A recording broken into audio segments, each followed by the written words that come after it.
sebuah pohon kurma.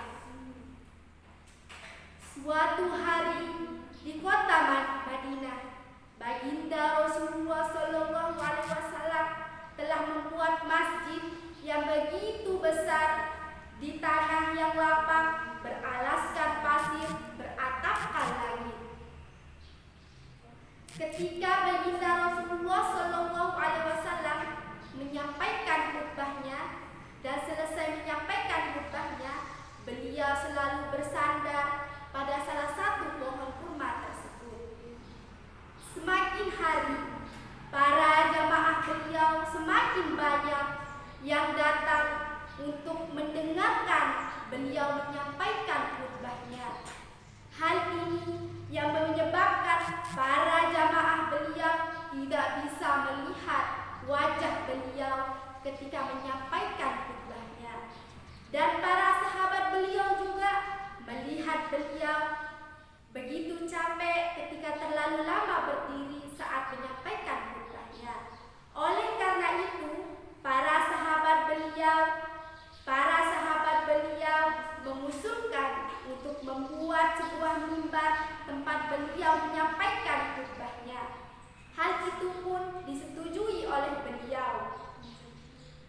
Pada hari Jumat kemudian, mimbar pun sudah selesai.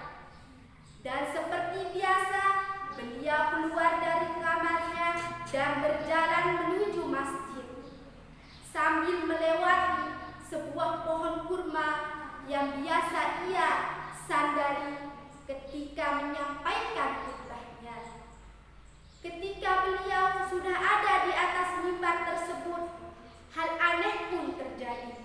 Tiba-tiba suara tangisan yang begitu menyedihkan dan begitu merintih terdengar begitu besar, sehingga membuat tanah-tanah di sekitar masjid berguncang, debu-debu di tembok pun berjatuhan, sehingga membuat para sahabat meneteskan air matanya karena tersentuh hatinya oleh suara tangisan yang begitu menyedihkan dan begitu merintihnya.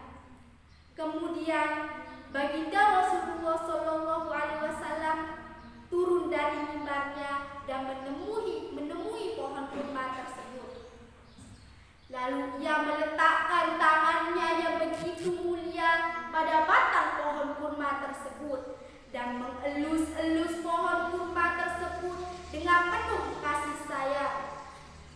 Hal aneh pun terjadi lagi.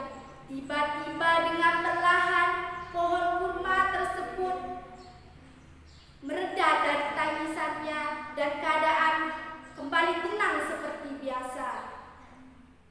Setelah itu, baginda Rasulullah SAW memberikan dua pilihan kepada pohon kurma tersebut.